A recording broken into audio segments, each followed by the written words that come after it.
malnutrition is a condition in which the child is not receiving the right amounts of food or is having excess of nutrients. And so there is these two sides of the coin of malnutrition. But in children, mostly it's undernutrition that affects the children. And this occurs when the child does not receive enough nutrients.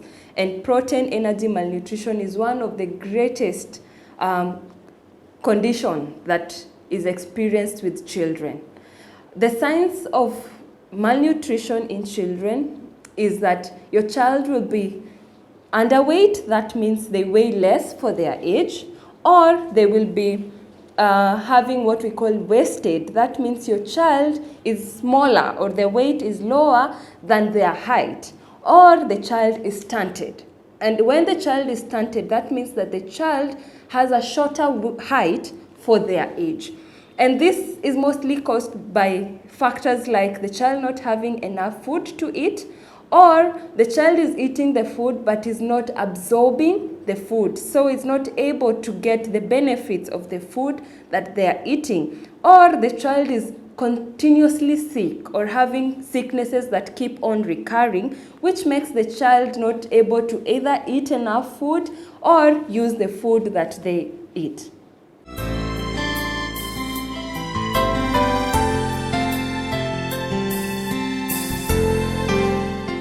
If your child is undernourished or is having malnutrition, first, they will have a compromised immunity. That means the child will always be sick or will be susceptible to becoming sick. The next thing is that if your child is undernourished, then they will have a delayed growth, or the child is not able to develop in the right way as other children are. So your child will be slower. Either they will walk late, or they will crawl late, or develop milestones later than the other children of their age. Another thing that would happen is that your child's brain development will be compromised. That means that your child is not able to develop the intellectual capacity, and so in future they may have struggles with school, or they may have a problem with memory or things like that that relate to the brain. And another thing about malnutrition is that it can lead to death if you don't take care of it. So if your child consistently misses the nutrients they need, then they can die. And this is actually the greatest cause of death amongst children under the 5 years old, especially in the developing countries.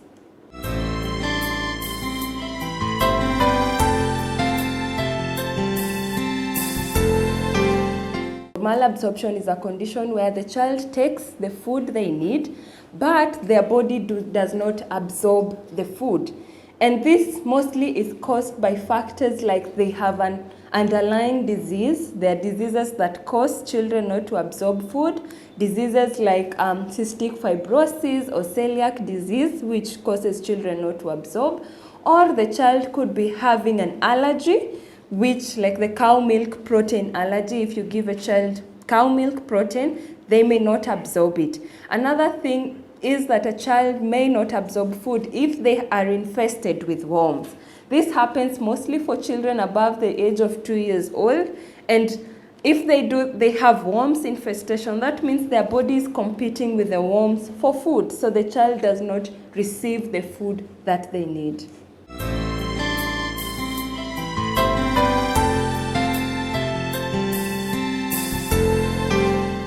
Different milk formula for children is out there in the market, and each milk formula has different formulation, different ingredients, and this is what could be affecting the gaining of weight or not gaining of weight in the children. But also another important thing is how is the mother preparing the infant formula for the child?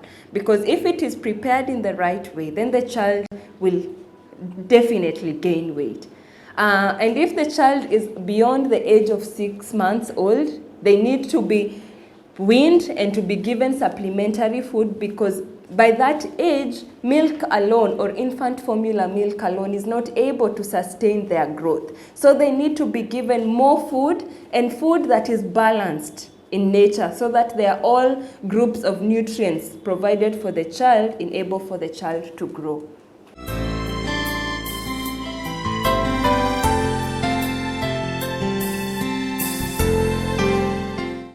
OPO is a fat structure that is almost similar to the fat structure that is in the mother's milk.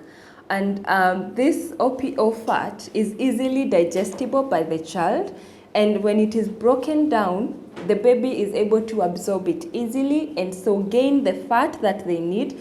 And remember that fat is the most important source of energy for a child to grow. So fat actually is supposed to be like 50% for a child to have growth that is okay. So having fat like OPO that is able to easily digest and be absorbed is very important.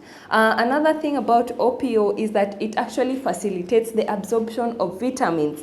Vitamin A, D, vitamin E, and vitamin K are fat-soluble vitamins, and they need fat so that they can be absorbed. So when OPO fat is broken down and is easily absorbed, that means even vitamins are able to be absorbed by the child. And another thing about OPO fat is that it promotes the absorption of calcium from the nutrients that the baby is taking, because OPO does not form complexes with calcium.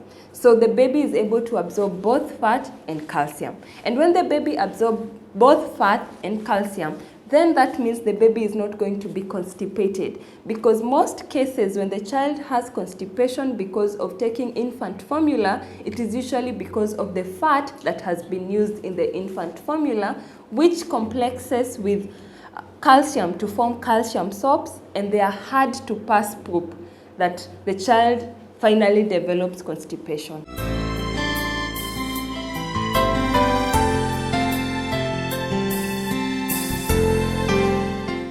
Synbiotics in children is very important. Synbiotics is a term meaning that it is providing both probiotics, which is good bacteria for the baby, and also the food for the bacteria, which are called prebiotics. So when you provide the bacteria and the food of the bacteria to the baby, then that means the bacteria has higher chances of colonizing the baby's gut. And when it colonizes the baby's gut, it boosts the immunity of the baby. The baby is able to fight diseases and to protect itself from attacks by bad bacteria. That means the bacteria that causes diseases are not able to come and grow and multiply in the baby's intestines. Another good thing about synbiotics is that it has been shown by research that synbiotics reduces the chances of having diarrhea in children, and not just reducing, but it also shortens the time in which a diarrhea lasts in children. Therefore, it is very important to have synbiotics in the food of a child. Bifidobacterium, on the other hand, is the major and the main bacteria in the human system.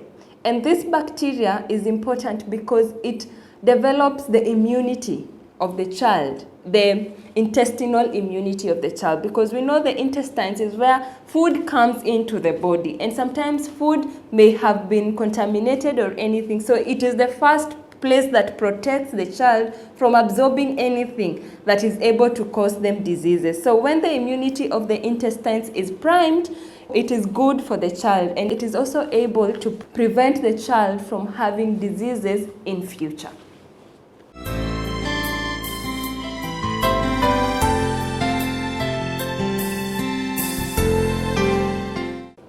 First, I would say that breast milk is the most and the best milk for the baby.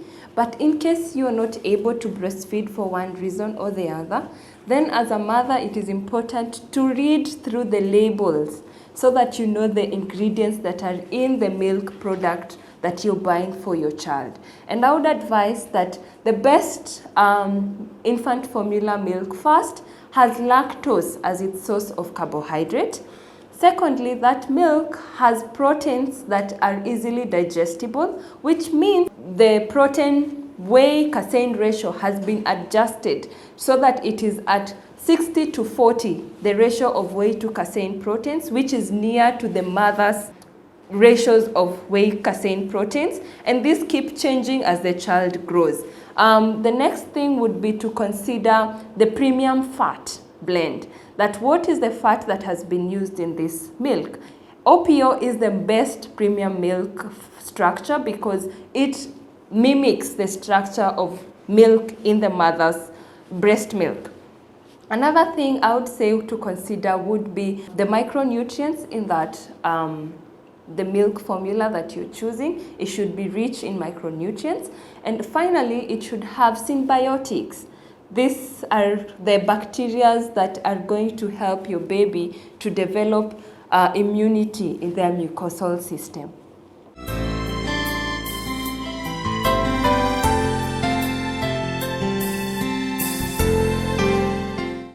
The weight in children is definitely because of what they eat.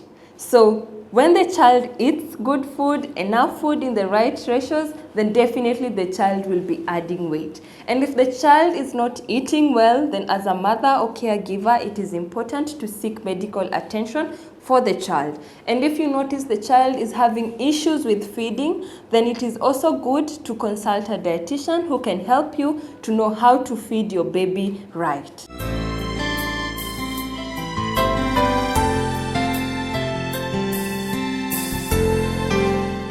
The good thing about pure lac milk, it's first, it has all the nutrients that your child needs for growth, and it has the nutrients in recommended levels so that your child has all the balanced nutrition.